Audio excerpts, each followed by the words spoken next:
नमस्कार, मैं हूं Amod Shrivastava. Amazing thought, amazing message, amazing information की दिशा में आज एक कदम और आगे। आज के इस चिंतन का विषय है अंतरात्मा की आवाज। अंतर आत्मा की आवाज सुनिए।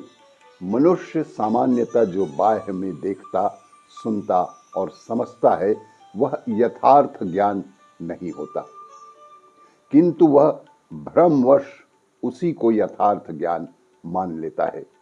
अवास्तविक ज्ञान को ही ज्ञान समझकर और उसके अनुसार ही कार्यों को करने के कारण ही मनुष्य अपने मूल उद्देश्य सुख शांति की दिशा में अग्रसर न होकर विपरीत दिशा में चल पड़ता है।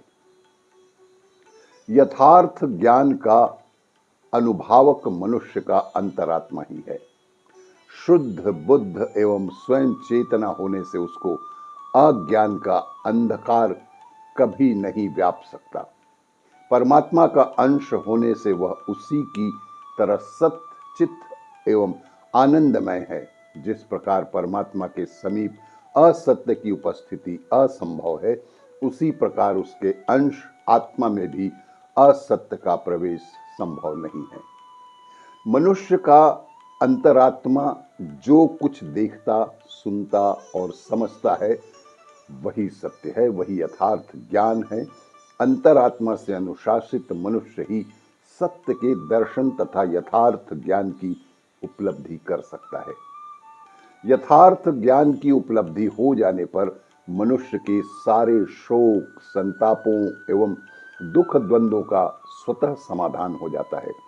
जहां प्रकाश होगा वहां अंधकार, और अज्ञान नहीं होगा वहां दुख रह ही नहीं सकता।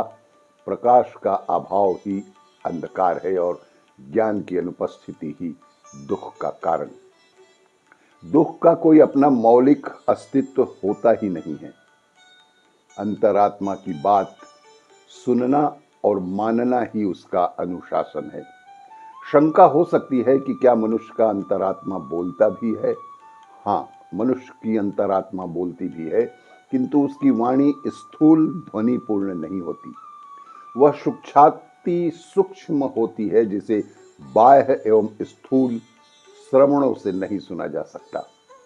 मनुष्य का अंतरात्मा बोलता है, किंतु मौन विचार स्फुरण की भाषा में, जिसे मनुष्य अपनी कोलाहलपूर्ण मानसिक स्थिति में नहीं सुन सकता।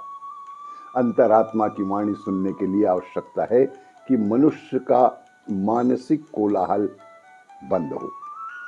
अंतरात्मा का सानिध्य मनुष्य को उसकी आवाज सुनने योग्य बना देता है। यूं तो मनुष्य की अंतरात्मा उसमें सदा ओत प्रोत है, किंतु वह तब तक उसका सच्चा सानिध्य नहीं पा सकता जब तक वह उससे परिचय नहीं करता, उसे ज्ञान नहीं पाता। परिचयहीनता, निकटता भी एक दूरी ही होती है। रेल यात्रा में कंधे से कंधा मिलाए बैठे दो आदमी अपरिचित होने के कारण समीप होने पर भी एक दूसरे से दूर ही होते हैं। अजनबी आदमी को छोड़ दीजिए, जिंदगी भर एक दूसरे के पास रहने पर भी आंतरिक परिचय के अभाव में एक दूसरे से दूर ही रहते हैं। वे कभी भी एक दूसरे को ठीक से समझ ही नहीं पाते। अंतरात्मा को जानने का एक ही उपाय है कि उसके विषय में सदा जिज्ञासु एवं सचेत रहा जाए। जो जिसके विषय में जितना अधिक जिज्ञासु और सचेत रहता है, वह उसके विषय में उतनी ही गहरी खोज भी कर पाता है और निश्चय ही एक दिन उसे पा भी लेता है। अपनी आत्मा के विषय में अधिक से अधिक जिज्ञासु एवं सचेत रहिए। आप अपनी आत्मा से परिचित होंगे, वाणी सुनेंगे, सच्चा मार्ग निर्देशन पाएंगे तो अज्ञान से मुक्त होंगे और जीवन में यथार्थ सुख शांति के अधिकारी भी बन पाएंगे।